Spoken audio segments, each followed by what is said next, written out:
Asesinos en series, atentados terroristas, secuestros, desapariciones, asesinatos y demás casos tienen algo en común, que todos y cada uno de ellos se ganaron el título de ser unos crímenes atroces.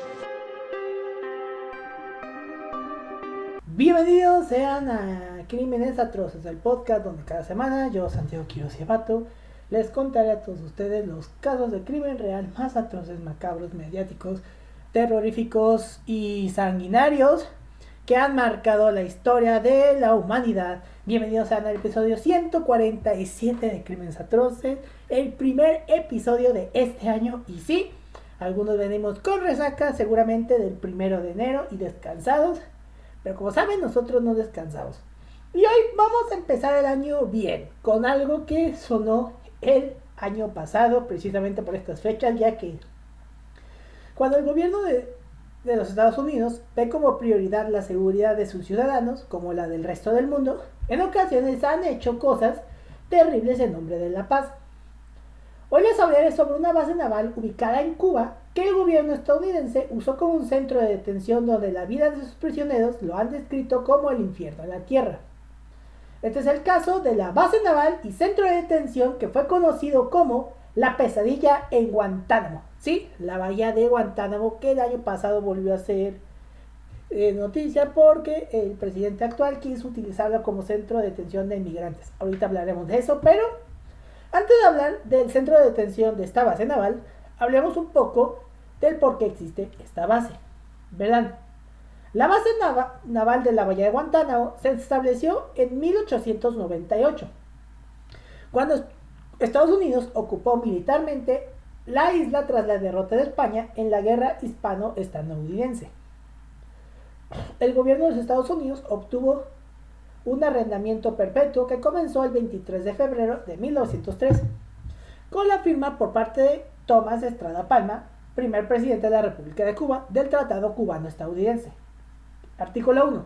La República de Cuba arrienda por el presente a los Estados Unidos por el tiempo que las necesitare para el objeto de establecer en ellas estaciones carboneras o navales, las extensiones de la tierra y agua citada de la isla de Cuba, que a continuación se describe. Artículo 2.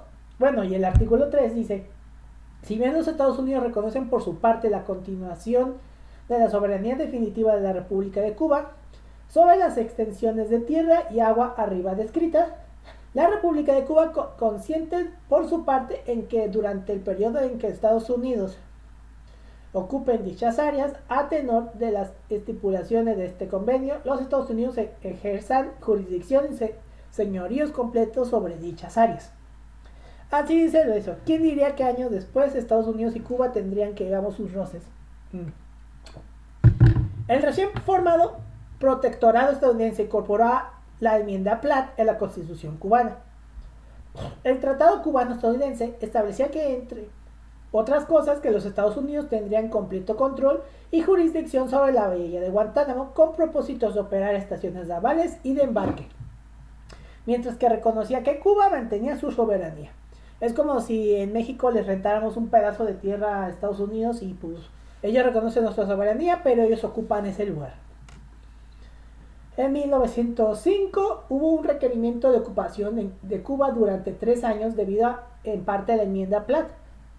Un tratado en 1934 reafirmó el derecho de paso a Cuba y sus socios comerciales a través de la bahía, modificando el pago anual de renta de $2,000 en monedas de oro al valor equivalente de 1934 de $4,085 estadounidenses del Tesoro o del US Treasury Dollars, y agregó el requerimiento de que la determinación de esta renta requería el consentimiento de ambos gobiernos o el abandono de la propiedad de los Estados Unidos.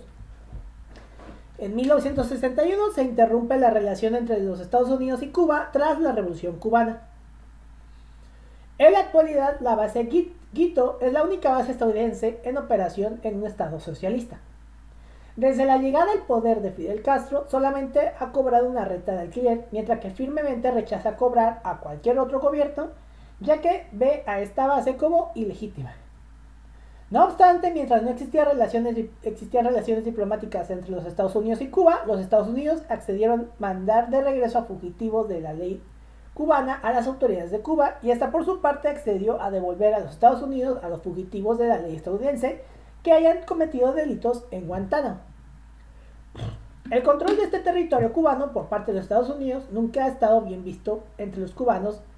El gobierno de Cuba ha denunciado constantemente que el artículo 52 del Convenio de Viena de 1969 declara la abolición de un tratado si se concluye que se ha usado a la fuerza o intervención, en este caso la inclusión de la enmienda Platt en la Constitución cubana. Estados Unidos advirtió a la Convención Constitucional de Cuba sobre no modificar la enmienda y se los ordenó a las tropas estadounidenses no abandonar Cuba hasta que los términos sean adoptados como una condición para garantizar la independencia a los Estados Unidos. Todo un desmadre. El gobierno cubano dejó de proveer el abastecimiento de agua para la base, provocando que los Estados Unidos importaran el agua desde Jamaica y construyese plantas de desalinización. En la actualidad, la base es autosuficiente y produce su propia electricidad y agua de consumo. Los últimos dos cubanos, ambos de edad avanzada, que trabajaban diariamente dentro de la base, cruzando desde Cuba, se jubilaron el 31 de diciembre del 2012. El gobierno cubano prohíbe más reclutamiento de personal desde Cuba. Cuenta además con un centro comercial, una oficina postal, 8 bares, restaurantes, una estación de bomberos, una gasolinera, una capilla, una mezquita, una piscina, 2 cines al aire libre, un hospital, una casa de cambios, una estación de radio y 2 colegios. La base naval se divide en 3 secciones geográficas principalmente. Está Punta de Sotavento, Punta de Barlovento y Bahía de Guantánamo. La bahía de Guantánamo divide físicamente la estación naval en secciones. La bahía se extiende más allá de los límites de la base hacia Cuba, donde la bahía se conoce como Bahía de Guantánamo. La bahía de Guantánamo contiene varios cayos que se identificaron como Cayo Hospital, Cayo Médico, Cayo North Toro y Cayo South Toro. El Leeward Point de la estación naval es el sitio de aeródromo activo. Las principales características geográficas del Leeward Point incluyen la bahía de Mojomilla y el río Guantánamo. Existen 3 playas en el lado de Sotavento, donde 2 están disponibles para uso de los residentes de la base, mientras que el tercero, Playa Jicacal, está cerrada. Luego está Windward Point, que contiene la mayoría de las actividades de la estación naval. Hay 9 playas disponibles para el personal de la base. El punto más alto de la base es la colina John Paul Jones, con un total de 151 metros.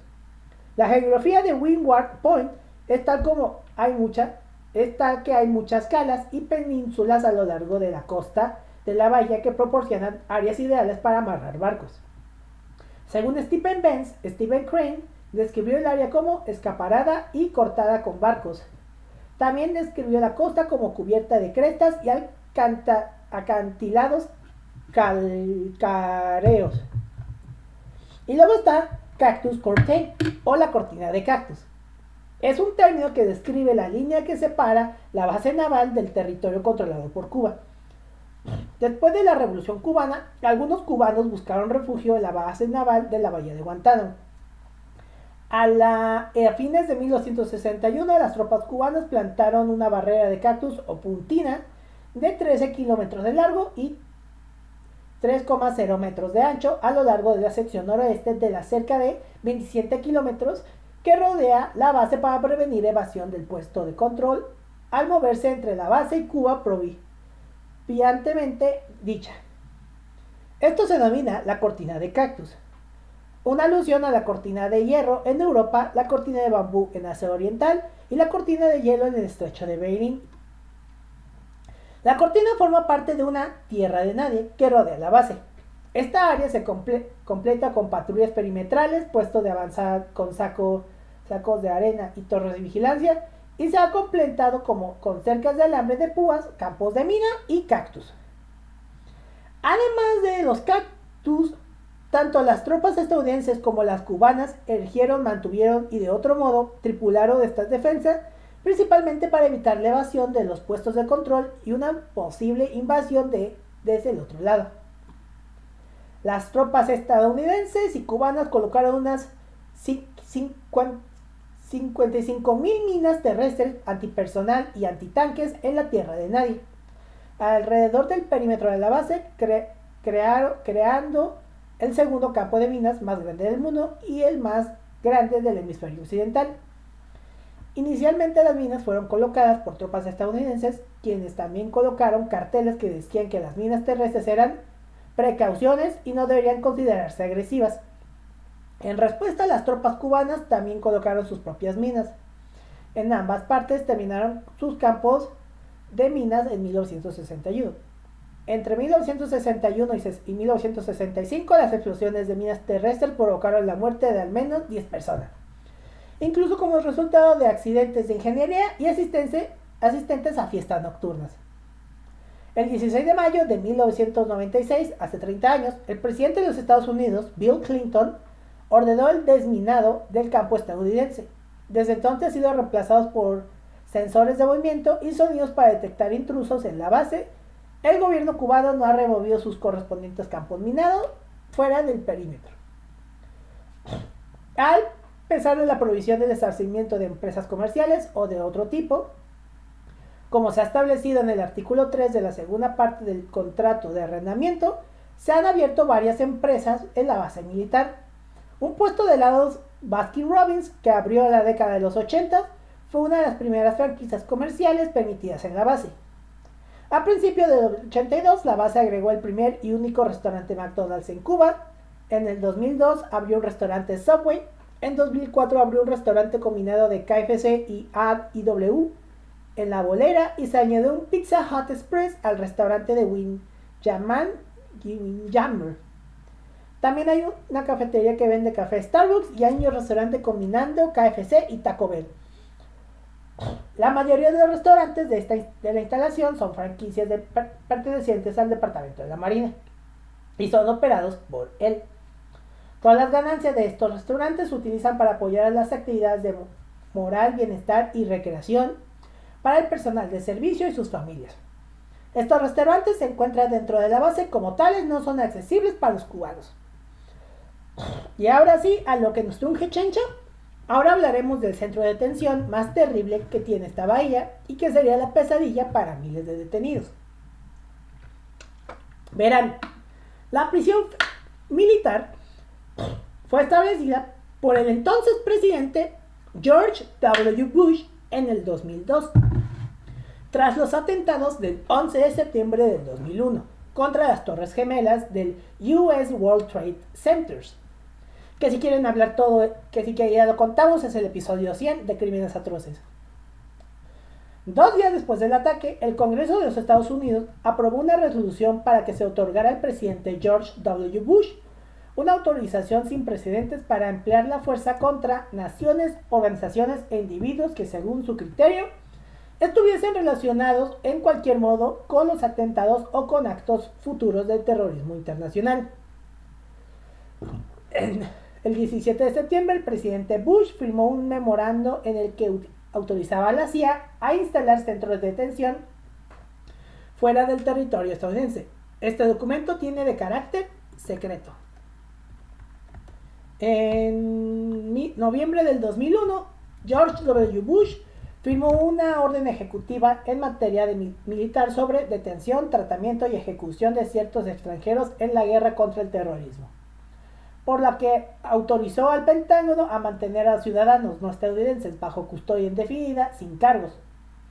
Los primeros 20 prisioneros llegaron al 11 de enero del 2002. Inicialmente, la Secretaría de Defensa estadounidense mantuvo secreta la identidad de las personas detenidas en Guantánamo. La agencia de periodismo Associated Press usó las leyes de transparencia para pedir que los nombres fueran revelados.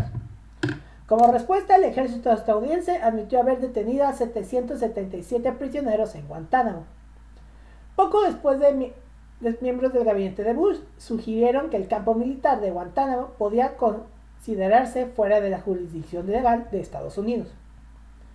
Por esta razón, la administración de Bush aseveró que los prisioneros no tenían derecho a ninguna de las protecciones de los convenios de Ginebra. Desde el 2004, año que se reeligió Bush, un número de decisiones de la Suprema Corte de los Estados Unidos han determinado lo contrario, encontrando que las cortes estadounidenses sí tienen jurisdicción sobre la prisión. En Hammond v. Rumsfeld, decidido en 2006, la Corte adjudicó que los prisioneros tenían derecho a las protecciones mínimas listadas en el artículo 3 de los convenios de Ginebra. Ese mismo año, el Departamento de Defensa de los Estados Unidos emitió un memo interno diciendo que en el futuro los prisioneros tendrían derecho a la protección del artículo 3. A lo largo de los años, los prisioneros han reportado el uso de tortura y abuso en la prisión, lo cual la administración de Bush negó. En un reporte de Amnistía Internacional del 2005, la prisión fue llamada el Gulag de nuestros tiempos. Gulag eran como estas prisiones soviéticas durante el gobierno de Stalin. En 2006, la Organización de Naciones Unidas demandó sin éxito el cierre de la prisión de Guantánamo. El 13 de enero del 2009, Susan G. Crawford, encargada de revisar las prácticas del Departamento de Defensa, fue la primera oficial de la administración de Bush que admitiera la tortura que ocurrió en Guantánamo, diciendo: hemos torturado a Qahtani. El propio expresidente George W. Bush expresó en diversas ocasiones durante 2008 su deseo de cerrar Guantánamo, al tiempo que ha aducido razones legales y prácticas para no poder hacerlo todavía, incluyendo los procesos que aún no han concluido o seguían pendientes, o la negativa de muchos países a aceptar de vuelta a los detenidos. Durante las elecciones presidenciales de Estados Unidos de 2008, los dos principales candidatos, el demócrata y posterior presidente Barack Obama y el republicano John McCain, se comprometieron a cerrar el campo de concentración si llegaban al poder. En la jura como presidente de Estados Unidos el 20 de enero del 2009, Obama anunció la orden de cese temporal del campo de concentración, lo que hizo efectivo al día siguiente mediante la instrucción de los fiscales para que durante 120 días se paralizasen las actividades de los tribunales de guerra mientras la nueva administración estadounidense revisaba el proceso. El 22 de noviembre, 2 días después de que Obama fuera jurado presidente, decretó el cierre del campo en plazo de un año junto a 2 órdenes ejecutivas que ordenaban la revisión de los juicios de los acusados de delitos terroristas y la expresa prohibición de métodos de interrogatorio equiparable a la tortura.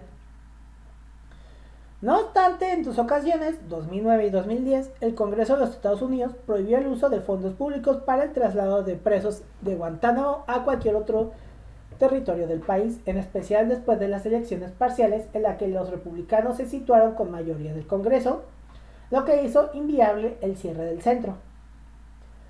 También se trató de juzgar en territorio estadounidense a algún detenido, como el caso de Ahmed Galaini, que fue absuelto de 284 de 285 cargos con las que la fiscalía lo había acusado, siendo exonerado del principal delito de terrorismo. Este caso, primero y único de juicio civil a un preso de Guantánamo, paralizó cualquier otro intento. Tras el veto del Congreso al traslado de presos por segunda vez, el fiscal de los Estados Unidos, Eric Holder, partidario de un juicio civil a los 5 principales detenidos de Guantánamo, entre ellos Khalid Mohammed o Khalid Sheikh Mohammed, acusado de ser uno de los cerebros de los atentados del 11 de septiembre del 2001, hubo de renunciar a dicho juicio y fijó los cargos para que fuera juzgado por una comisión militar en Guantánamo. Durante la administración de Bush, 500 prisioneros fueron transferidos o liberados. Durante los años de Obama, 197 detenidos fueron trasladados, repatriados o trasladados a un tercer país. Durante la primera presidencia de Trump, solo un prisionero fue trasladado a su país natal para determinar ahí el ciclo de su sentencia. Y diferentes países han sido asilo de los detenidos después de su liberación, incluyendo Uruguay. Según organizaciones de derechos humanos, más del 85% de los prisioneros liberados por la administración Obama no han sido sospechosos de participar en actividades terroristas. La administración Biden en 2021 anunció en 2021 el deseo de renovar planes para cerrar la prisión. En enero de 2025, durante su segunda presidencia, Donald Trump expresó su intención de expandir el centro de detención de Guantánamo para recluir a inmigrantes deportados de Estados Unidos y albergar hasta 30,000 personas, comparado con su capacidad de 2.500 personas del Centro de Operaciones de Migrantes de Baja Seguridad. Entre los deportados estuvieron 200 venezolanos que posteriormente fueron repatriados a Honduras. La prisión, obviamente, está situada junto a la bahía de Guantánamo, a 920 kilómetros al suroeste de La Habana. El campo militar tiene 117,2 kilómetros cuadrados, de los que solo 49,4 son de tierra firme, y una línea costera de 17,5 kilómetros. Está cercada con una alarma electrificada de 3 metros de altura, tiene una dotación permanente de 435 Marines que conviven con otros militares y civiles estadounidenses, y la población total se cifra de unos 8.500 personas. Los prisioneros están distribuidos en 4 campos rodeados de alambrados de malla metálica, donde pasan 24 horas al día. Cada bloque tiene un total de 48 celdas. Tiene algo de intimidad y se les permite realizar media hora de ejercicio diario, algunos solo 3 días a la semana, en un campo de deportes que mide 7,6 por 9,1 metros.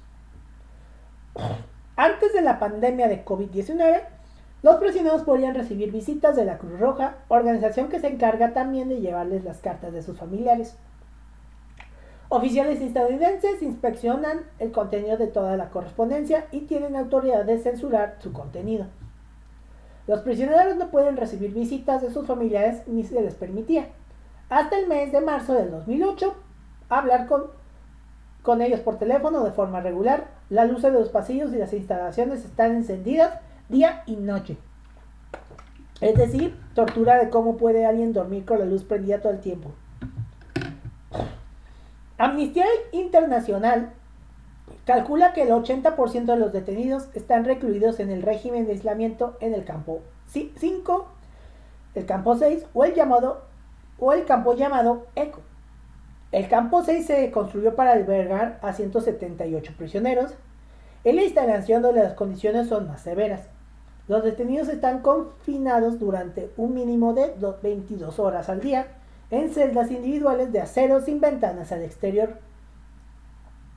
Estados Unidos los consideraba combatientes enemigos ilegales. La mayoría están acusados de pertenecer a los talibanes o a Al-Qaeda y no son prisioneros de guerra, por lo que el gobierno estadounidense ha argumentado que no tiene por qué aplicar protecciones legales de la Convención de Ginebra y por tanto que puede retenerlos indefinidamente sin juicio y sin derecho a la representación de un abogado. Algo que ha sido criticado por gobiernos y organizaciones de derechos humanos de todo el mundo. Algo así como el CECOT en El Salvador, la prisión de Nayib Bukele. Estados Unidos admitió posteriormente que, salvo los miembros de Al-Qaeda, el resto de los prisioneros sí estarían amparados por las convenciones internacionales. Algunos juristas consideran que la situación se encuentra en un vacío legal.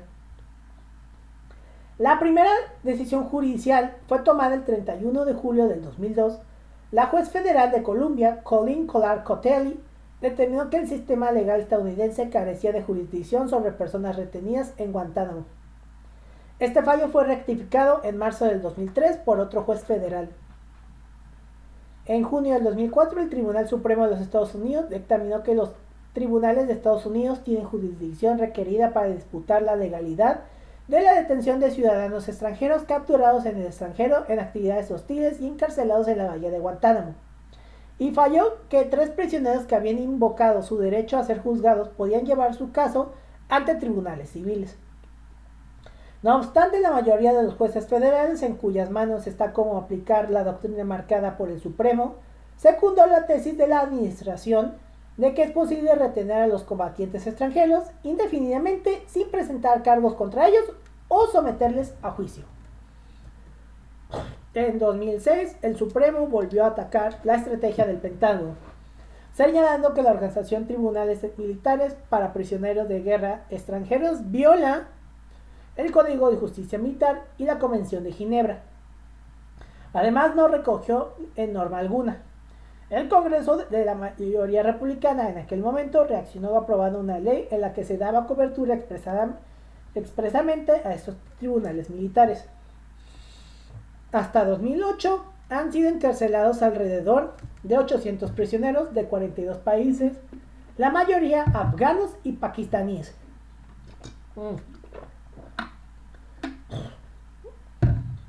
Todos los detenidos han sido hombres musulmanes. Un hecho que ha llevado a organizaciones de derechos humanos a sugerir que el gobierno estadounidense fue motivado por la islamofobia, es decir, el miedo a los musulmanes.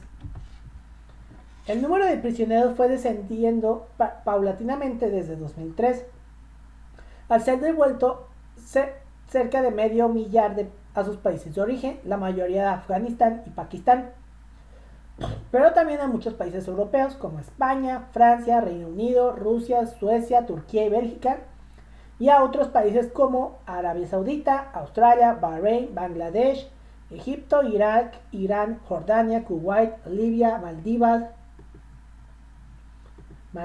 Marruecos, Mauritania, Sudán,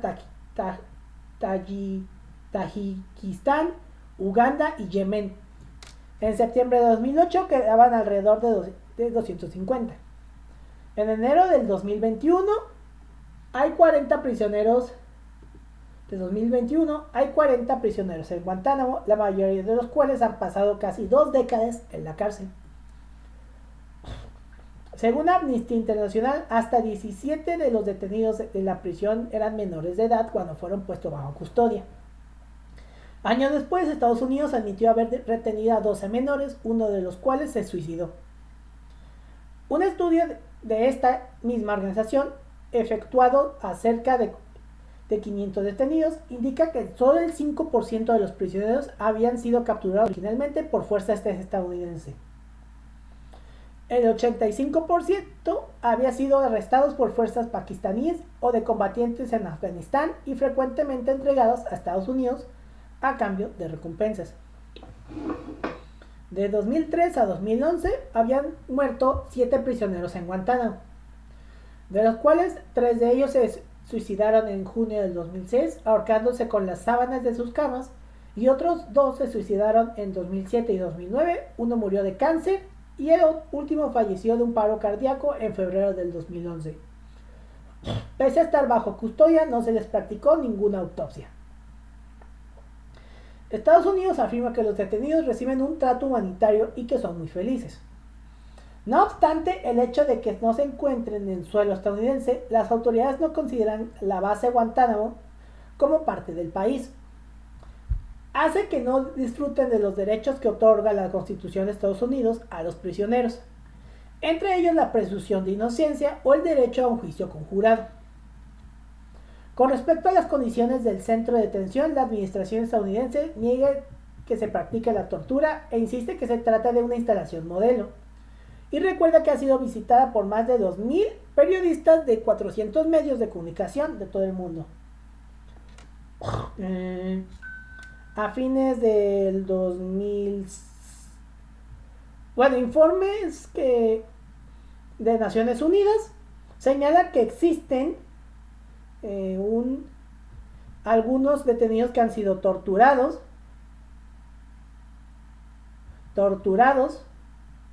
y denuncian alimentaciones forzosas a prisioneros en huelga de hambre. 12 de ellos protestaron de este modo en 2006 e interrogatorios llevados a cabo tras confinamientos solitarios prolongados o en condiciones extremas de temperatura, luz y ruido. Otros tratos vejatorios han sido denunciados por organizaciones como Amnistía Internacional.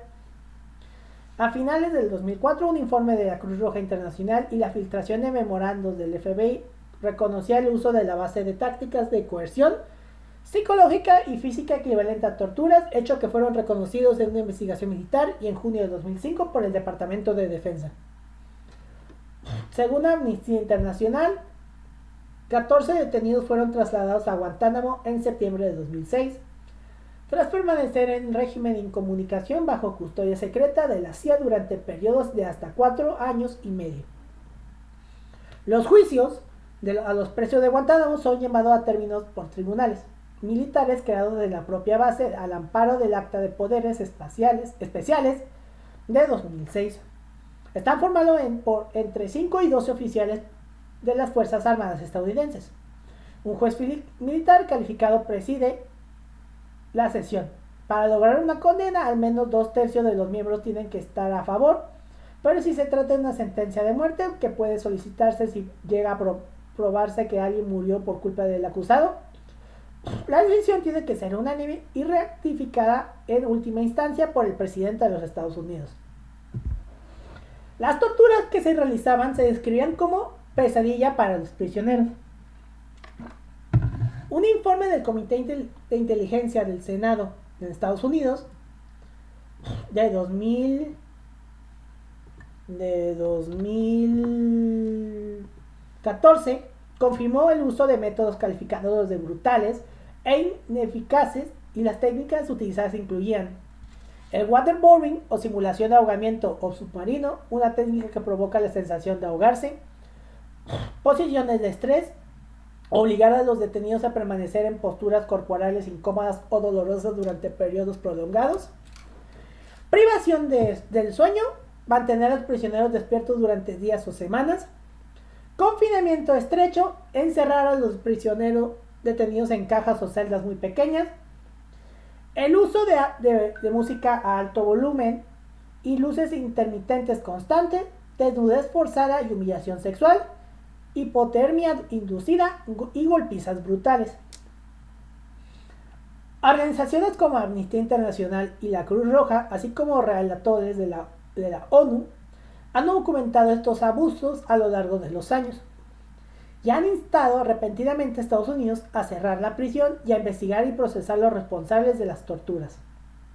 Los supervivientes de estos métodos sufren a menudo daños físicos y psicológicos permanentes.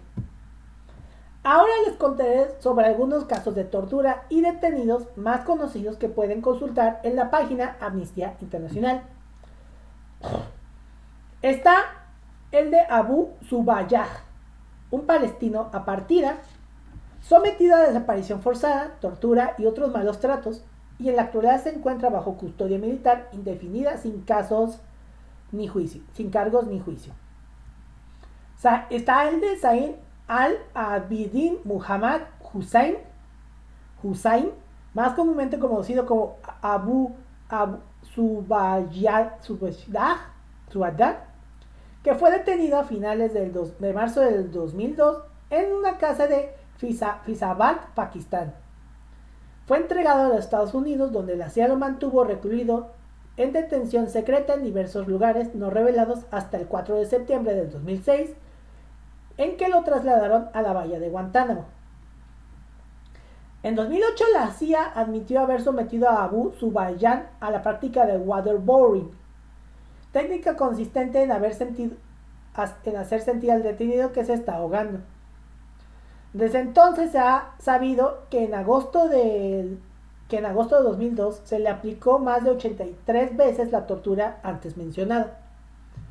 Además, Abu Zubaydah fue presuntamente sometido a una serie de técnicas de interrogatorio y condiciones de reclusión que por separado o en conjunto violaban la prohibición internacional de tortura y otros malos tratos. Entre otros incluyen años de reclusión y detención en régimen de aislamiento, el mantenimiento de posturas de tensión, golpes, obligación a estar desnudo largos periodos, privación del sueño, el uso de música alta, la exposición al frío, el uso prolongado de grilletes, amenazas, la obligación de afeitarse, condiciones crueles de traslado y la privación o restricción de alimentos. Hoy Abu Zubaydah sería uno de los 48 detenidos en Guantánamo, de los que el gobierno de Obama dijo en 2010 que pretende retenerlos indefinitivamente sin juicio, aunque no sea confirmado. 3 años y medio después de que la Corte Suprema de los Estados Unidos resolviera el caso Boumediene v. Bush, que los detenidos de Guantánamo tenían derecho a una vista sin demora para impugnar la legalidad de sus detenciones. Esta vista aún no se ha tenido lugar. Es improbable que prospere la petición de habeas corpus presentada por Abu Zubaydah hace más de 3 años, dada la autoridad de la detención que el gobierno alega y que los tribunales han apoyado en otros casos. Pero incluso en el caso de que propase la petición, no está claro dónde iría, puesto que un palestino sí, que es un palestino sin Estado, o sea que porque Estados Unidos no reconoce el Estado de Palestina, algo que pasa actualmente. El gobierno de Obama se ha mostrado dispuesta a seguir manteniendo recluidos de forma indefinida en Guantánamo a personas cuya detención ha sido proclamada ilegítima por tribunales, pero cuya liberación no se ha encontrado ninguna solución diplomática. La Corte de Apelación del Circuito del Distrito de Columbia ha resuelto que, en el caso de un detenido de Guantánamo con una sentencia favorable respecto a la ilegitimidad de su detención, una corte federal de primera instancia no puede obligar al gobierno a liberarlo mientras esté haciendo de buena fe intentos diplomáticos para encontrar un país adecuado dispuesto a admitirlo. Ese país nunca será los propios Estados Unidos, dada la política gubernamental aprobada por la Corte de Apelación de no hacer lo que pide a otros países que hagan, es decir, recibir a detenidos liberados. Nadie ha comparecido ante la justicia por las violaciones de derechos humanos, incluyendo crímenes recogidos en el decreto internacional cometidos contra Abu Zubaydah. En sus memorias publicadas en noviembre del 2010, el expresidente George W. Bush afirmó que había autorizado el uso de técnicas de interrogatorio mejoradas, incluido el simulacro de ahogamiento contra Abu Zubaydah. El programa de detenciones secretas de la CIA estuvo en funcionamiento bajo la autoridad presidencial. Las autoridades estadounidenses no han confirmado dónde estuvo recluido Abu Zubaydah cuando se encontraba bajo custodia de la CIA, y los detalles sobre los interrogatorios, las condiciones de reclusión y los lugares en el que fue recluido sigue siendo información clasificada como máximo secreto. Se sabe que algunos de los lugares que fue recluido en secreto bajo custodia de la CIA fueron Tailandia, Polonia y la bahía de Guantánamo. A lo largo de 2 años, Estados Unidos ha acusado a Abu Zubaydah de, entre otros delitos, ser un miembro dirigente de Al-Qaeda. Sin embargo, a los efectos de habeas corpus, Estados Unidos no ha alegado que Abu Zubaydah fuera miembro de Al-Qaeda o que hubiese estado implicado directamente en los ataques del 11 de septiembre o los conociera con antelación. La naturaleza exacta de las acusaciones reales de Estados Unidos contra él no están claras, ya que la mayoría sigue siendo información clasificada. Al igual que con otros detenidos, si Estados Unidos tiene pruebas de que respalden cargos formales de delitos comunes válidos contra él en un juicio ante tribunales ordinarios, puede mantenerlo en detención mientras se sustancian estos cargos en un proceso con las debidas garantías. De no ser así, en línea con el funcionamiento normal de los sistemas de justicia penal, debería ser liberado. Luego está el de Binham Mohammed, un etíope con residencia en Reino Unido, liberado de la custodia estadounidense, aún busca un resarcimiento por las violaciones a derechos humanos. Nacido en Etiopía, Binham Mohammed viajó a Gran Bretaña en el 94, buscando asilo político. Vivió en el Reino Unido 7 años y se le autorizó a permanecer en el país mientras investigaba su solicitud de asilo. Binham Mohammed fue detenido en Karachi, Pakistán, el 9 de abril del 2002. Más de 2 años después, el 19 de septiembre del 2004, fue trasladado a Guantánamo. Mientras tanto, parece ser que fue entregado a Marruecos, donde estuvo recluido 18 meses. Después trasladado a la prisión negra, a la Dark Prison, dirigida por la CIA en Kabul, Afganistán, y posteriormente recluido en la base aérea de Bagram. A finales del 2009, una magistrada de una corte federal de primera instancia recopiló las pruebas de que le habían sido presentadas sobre las violaciones de derechos humanos cometidas contra Binham Mohamed, quien en febrero de ese año fue liberado de Guantánamo y enviado al Reino Unido. Binham Mohamed ha denunciado que fue sometido a torturas y otros malos tratos en Pakistán, Marruecos y la prisión negra.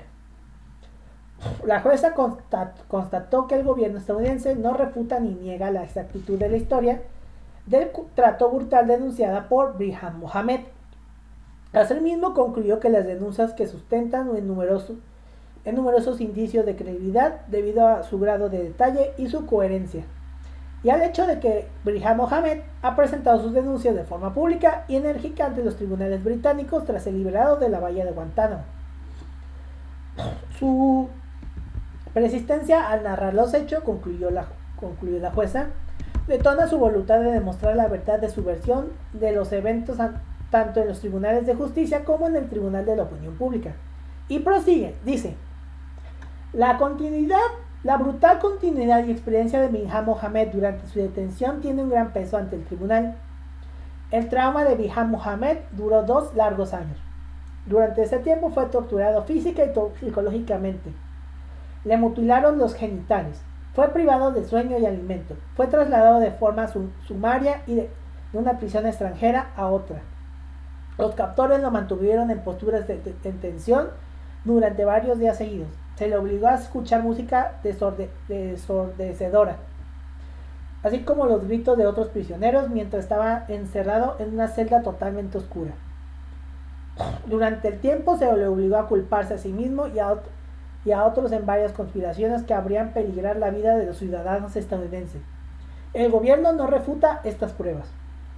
Aunque la identidad de los distintos interrogadores cambiaba de intocables pakistaníes a marroquíes, americanos y un agente especial censurado, no hay duda de que a lo largo de toda su odisea, Binham Mohamed estuvo recluido en instancias de Estados Unidos.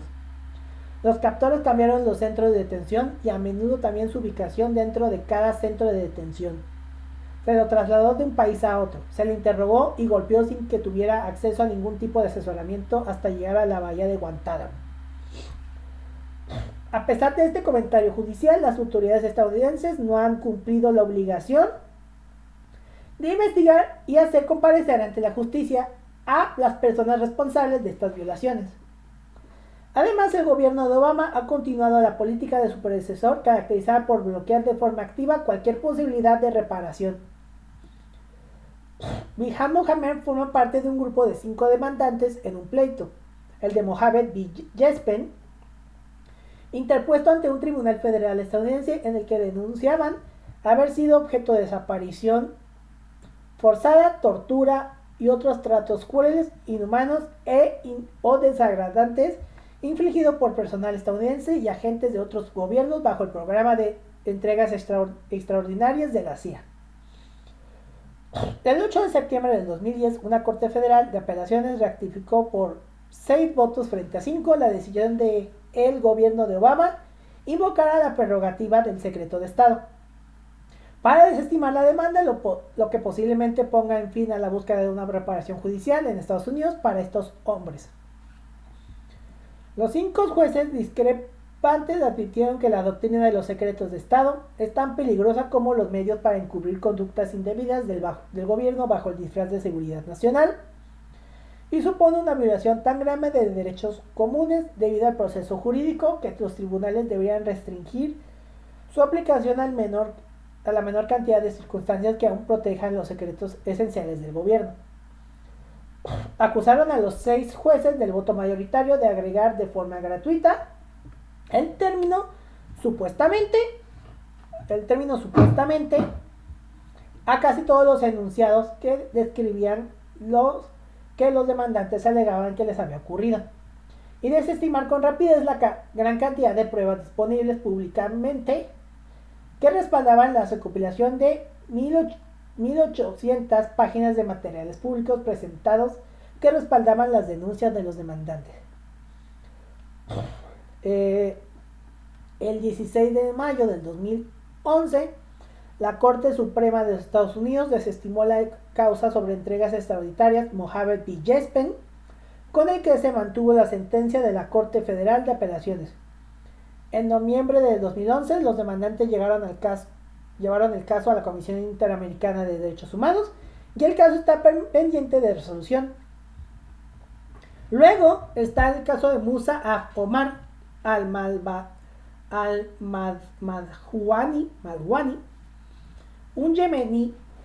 Una resolución judicial que reconoce los abusos no se ha traducido en rendición de cuentas, recluido sin cargo ni juicio, petición de habeas corpus infructuosa, una solicitud de revisión de la Corte Suprema en recurso. Esto es, el ciudadano yemení Musa Omar al-Madawi tenía 22 años cuando las autoridades pakistaníes lo detuvieron en un apartamento en Karachi el 11 de septiembre del 2002, un año después de los ataques terroristas. Al-Mahawi ha denunciado que lo ataron, le vendaron los ojos, lo golpearon con un rifle o lo amenazaron de muerte. Estuvo recluido bajo custodia pakistaní durante 5 días y luego fue entregado a las autoridades estadounidenses, a las fuerzas estadounidenses, que lo trasladaron en avión a Afganistán. Afirman que lo llevaron a una prisión negra o centro secreto dirigido por Estados Unidos en Kabul o en sus inmediaciones. Al-Mahawi asegura que durante 30 o 40 días que estuvo en ese centro sufrió un sinnúmero de abusos. Ha alegado que lo golpearon y le dieron patadas que lo mantuvieron en total oscuridad, le privaron de alimentos y sueño, lo que expusieron a condiciones de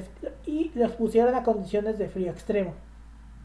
Asimismo afirma que estuvo parcialmente suspendido de la mano izquierda todo el tiempo que pasó en prisión, por lo que nunca podía sentarse. Además, todo el peso del cuerpo recaía sobre un solo pie, lo que provocó un daño permanente en el nervio.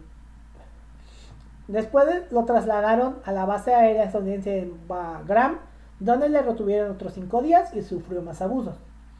Y finalmente, el 28 de octubre del 2002, lo trasladaron a Guantánamo, donde continúa.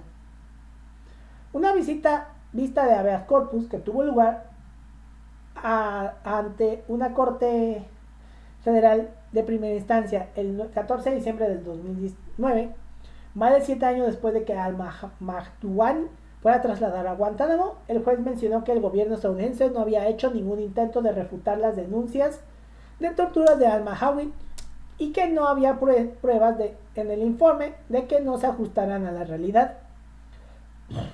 Por el contrario, el juez añadió que las denuncias fueron confirmadas por los informes médicos gubernamentales no impugnados que describen el deterioro de su estado médico y físico durante aproximadamente los 40 días que estuvo recluido en Pakistán y Afganistán, y confirma las denuncias de condiciones coercitivas. El juez resaltó que tal como se describe en el testimonio clasificado de al-Mahdouani sobre las condiciones de reclusión que encuentro creíble, Estados Unidos participa en las prisiones en el que estuvo recluido y al parecer ha dirigido las técnicas de interrogatorio tan crueles a las que ha sido sometido.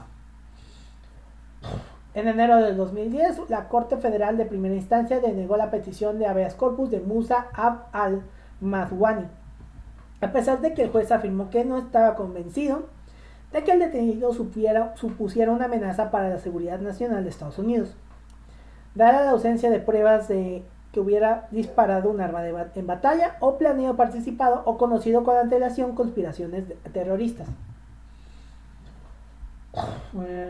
Hoy Musa Ahmad sigue en Guantánamo, sometido a las atribuciones de detención del gobierno de Estados Unidos en el marco de su guerra global.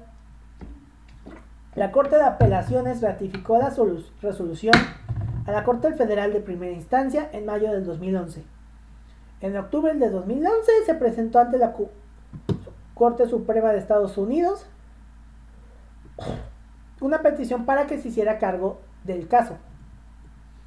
En el contexto de los procedimientos de habeas corpus, las autoridades estadounidenses han alegado que Musa al-Madwadi había viajado a Afganistán en 2010 antes de su detención en Pakistán con el fin de recibir entrenamiento en uso de armas de fuego en un campo de Al-Qaeda y que estaba relacionado con miembros de Al-Qaeda.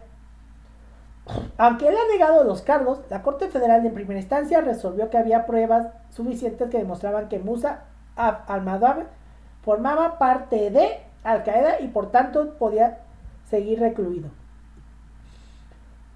Al igual que otros detenidos, si Estados Unidos tiene pruebas que respalden los cargos formales de delitos comunes válidos contra él en un juicio ante el tribunal ordinario, puede mantenerlo en detención mientras se sustancian esos cargos en un proceso con las debidas garantías.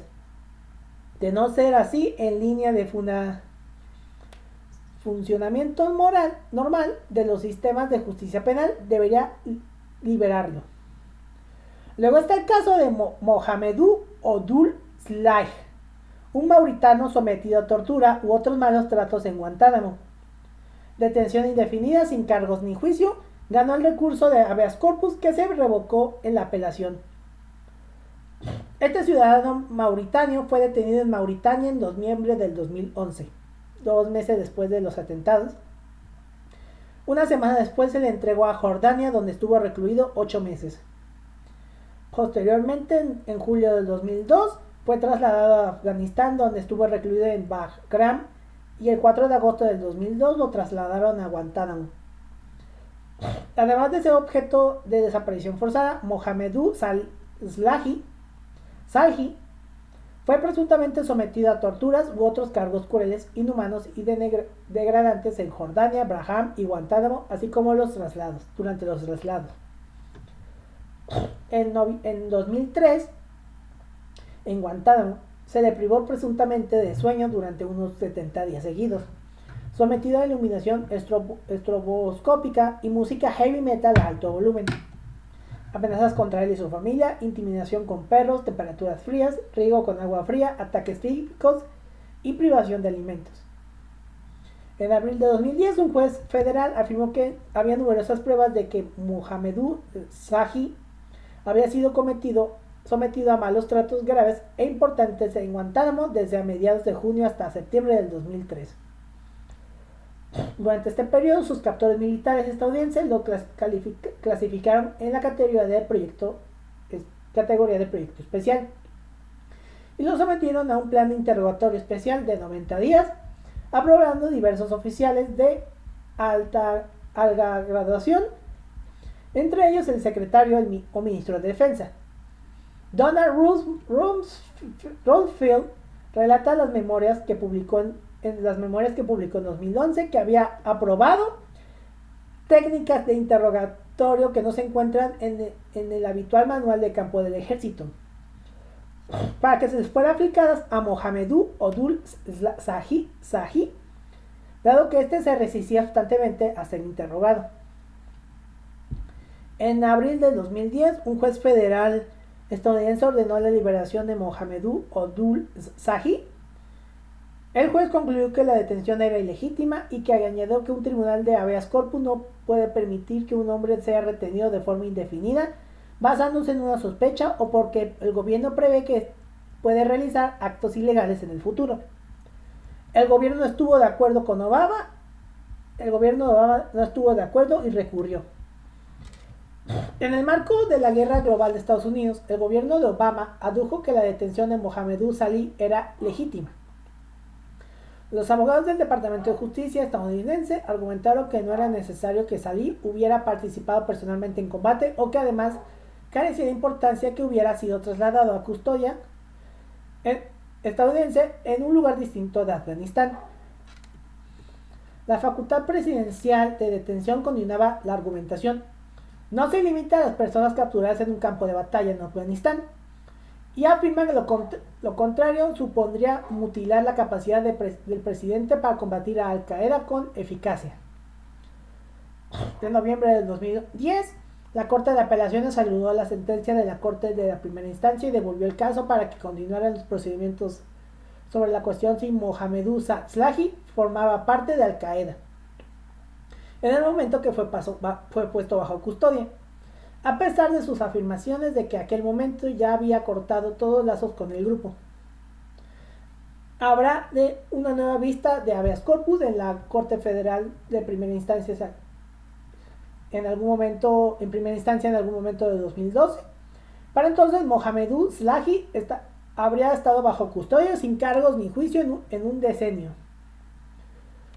Según la Corte Federal de Primera Instancia, Mohamedou Ould Slahi fue detenido en primer lugar bajo sospecha de que había participado en la fallida conspiración del milenio, consistente en atentar con bombas contra el aeropuerto internacional de Los Ángeles.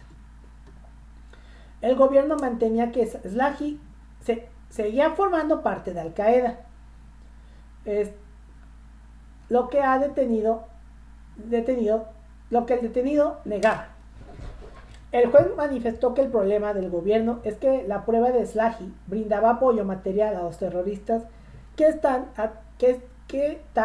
tan atenuada o tan empeñada, o la coerción y los malos tratos, o es información clasificada, no se puede servir fundamento en un procedimiento penal con éxito.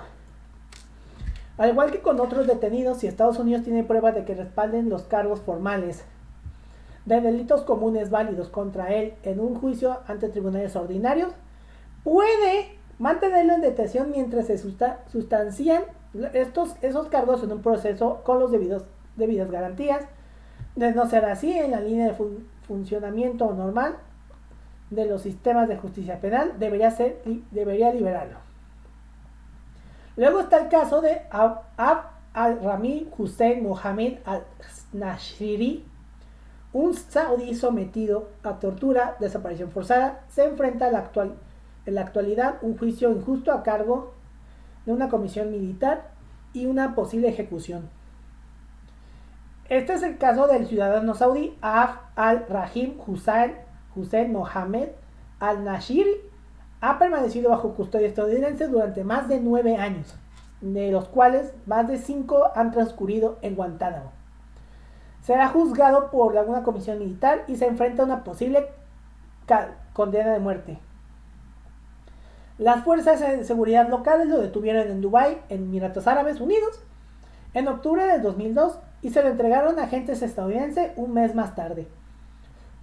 Aunque se formuló un escrito de acusación a un tribunal federal estadounidense unos pocos meses después de su detención en 2002, no se llevó a Abd al-Nashiri ante la justicia sin demoras injustificadas, como estipula el derecho internacional, sino que la Agencia Central de Inteligencia, o la CIA, lo mantuvo durante casi 4 años bajo custodia secreta en diversos lugares no revelados.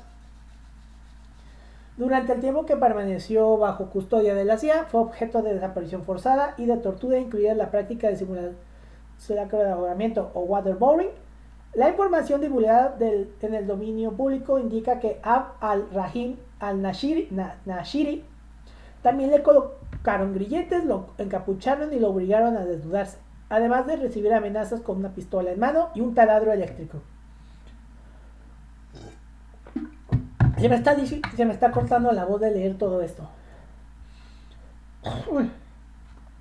El 4 de septiembre del 2006 fue trasladado a la custodia militar estadounidense de Guantánamo, donde continúa. Durante el gobierno de Bush fue acusado formalmente de cargos punibles con la muerte que habían de juzgar en una comisión militar, pero el juicio no había tenido lugar al final del mandato de ese gobierno. El 20 de abril de 2011, durante el gobierno de Obama, el Pentágono anunció que Abd al-Rahim al-Nashiri había sido acusado de confinamiento con la ley de comisiones militares de 2009, de otros delitos, asesinato en violación de la ley de guerra y terrorismo. Se le acusa de haber dirigido el ataque contra el US Cole en Yemen el 12 de octubre del 2000, en el que murieron 17 marineros estadounidenses y otros 40 resultaron heridos, además del ataque contra el petrolero francés Emil Lindbergh en el Golfo de Adén el 6 de octubre del 2002, en el que murió un miembro de la tripulación. El 28 de octubre de 2011, la autoridad convocante de las comisiones militares aprobó la petición de pena de muerte formulada por la Fiscalía. Amnistía Internacional se opone a la pena de muerte de forma incondicional. Aunque el derecho internacional en materia de derechos humanos reconoce que en algunos países la pena de muerte sigue vigente, prohíbe cualquier imposición y ejecución de una condena a muerte otorgada en un juicio que no haya cumplido plenamente con las normas internacionales relativas a juicios justos. Amnistía Internacional considera que las comisiones militares estadounidenses incumplen las normas internacionales y que por consiguiente la ejecución de la pena de muerte tras dichos juicios supondría una violación de del derecho internacional. Abd al-Nasiri debe ser procesado en un juicio justo formado por tribunales civiles ordinarios sin posibilidad de imponer una condena de muerte. Nadie ha comparecido ante la justicia por las violaciones de derechos humanos, incluidos los crímenes recogidos en el derecho internacional de tortura y desaparición forzada cometidos contra Abd al-Nasiri. Los juicios ante estos tribunales militares comenzaron en junio del 2008 con el proceso de Khalid Sheikh Mohammed, acusado de ser el cerebro de los ataques del 11 de septiembre del 2001, quien junto con otros 4 acusados se enfrentan a cargos que incluyen 2.976 acusaciones por asesinato, uno por cada persona que murió en los atentados. En el relator especial de la ONU sobre ejecuciones arbitrarias, sumarias y extrajudiciales, Philip Alston, exigió a Estados Unidos que suspendieran los juicios militares en Guantánamo, señalando que los procesos no cumplen en absoluto las normas internacionales. Muchos de los presos tienen una situación legal incierta, porque no existe evidencia suficiente para acusarlos, pero son considerados demasiado peligrosos por Estados Unidos para quedar en libertad. En noviembre del 2010, el gobierno del Reino Unido, presidido por David Cameron, acordó indemnizar a los sospechosos terroristas que amenazaron con denunciar a los servicios secretos de seguridad británicos por posibles torturas. Así se pretende evitar un juicio que sacaría a la luz informes secretos que demostrarían las torturas ejercidas por miembros del ejército de Estados Unidos y Gran Bretaña. La prisión de Guantánamo ha sido representada en la cultura popular. En el cine está la película Harold y Kumar Escape from Guantánamo Bay del 2008, una comedia absurda donde los protagonistas son enviados por error a Guantánamo, una parodia clichés sobre terrorismo y xenofobia. Luego está la película The Mauritanian, basada en las memorias de Mohamedou Ould Slahi, detenido sin cargos por 14 años. Trata tortura, due process y burocracia militar, muy reconocida por su enfoque humano. Está la película Redemption del 2007, aunque no se centra en Guantánamo, critica las prácticas de detención y tortura extrajudicial inspiradas en casos reales. Luego está The Zero Dark Treaty del 2012, que muestra interrogatorios ligados al programa de detenciones post-11 de septiembre, fuertemente asociada a la lógica del lugar como Guantánamo.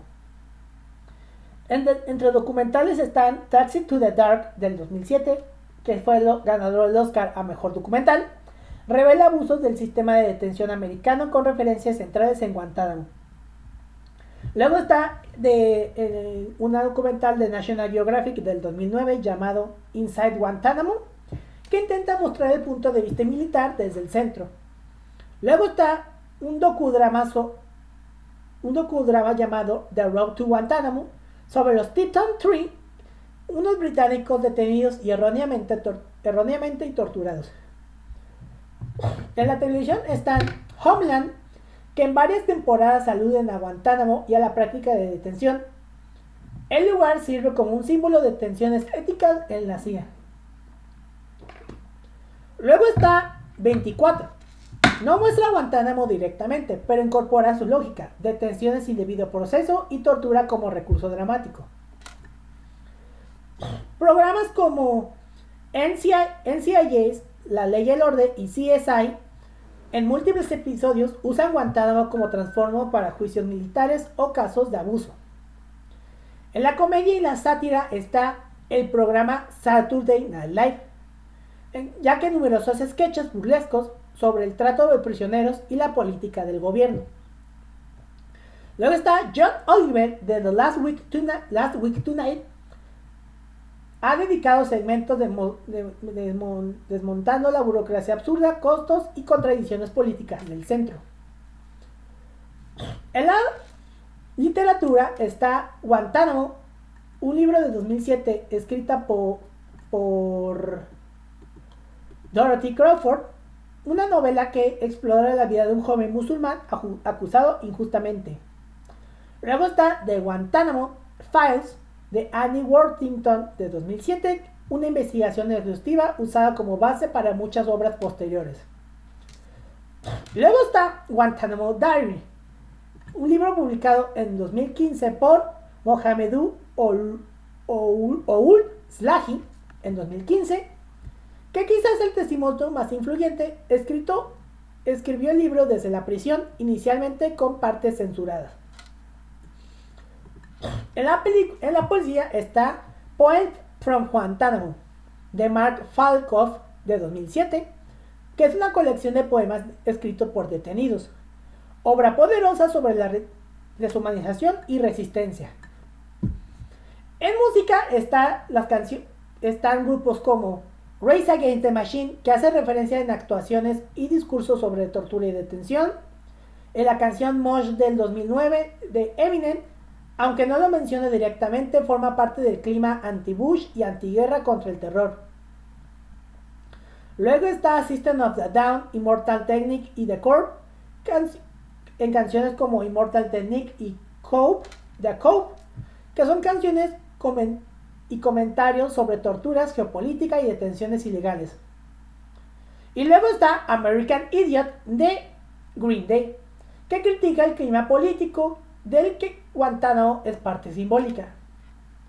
En varias obras documentales se hace referencia al uso de música pop a alto volumen como técnica coercitiva, lo cual ha sido representado en películas y reportajes.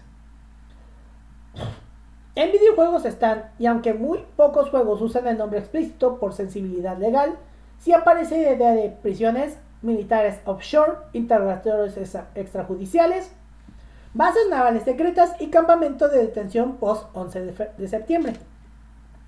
Ejemplos están Call of Duty Black Ops 2, una base secreta similar en estética, el Tom Clancy Splinter Cell Conviction, que alude al centro de detención de estilo Black Site, Metal Gear Solid 6, la narrativa sobre bases aisladas sin ley inspiradas en el imaginario Hitmo. Y en el arte está las instalaciones como Jumpsuit Naranjas, representación irónica del detenido, una serie de fotografías como las de fotográficas como la de Edmund Clark, enfocadas en burocracia y violencia visible, acciones de protesta publicadas ampliamente y como activistas encadenándose vestidos de naranja en museos y espacios públicos. Y este viajezote para iniciar el año fue la pesadilla de Guantánamo. Sí, empezamos muy fuerte este año, pero así van a estar muchos casos que vamos a hablar en todo este año en Crímenes Atroces, en el que ya vamos a cumplir 4 años desde que inició este proyecto, que la verdad han sido muy buenos. Pero bueno, ¿qué les pareció? Habían escuchado antes La Bahía de Guantánamo, lo van a ver con nuestros ojos. Les recomiendo ver la película Mauritania, está muy buena. Y bueno, recuerden que nos pueden seguir en redes sociales como @Crímenes Atroces Podcast en Instagram y en Twitter como @Crímenes Atroces. A mí me pueden encontrar en Twitter como @SantQS99 y en Instagram como @SantiQS99. Nos escuchamos la próxima semana con nuevos episodios y nos estaremos viendo muy pronto. Hasta la próxima. Muchas gracias. Feliz año nuevo. Asesinos en series, atentados terroristas, secuestros, desapariciones, asesinatos y demás casos tienen algo en común, que todos y cada uno de ellos se ganaron el título de ser unos crímenes atroces.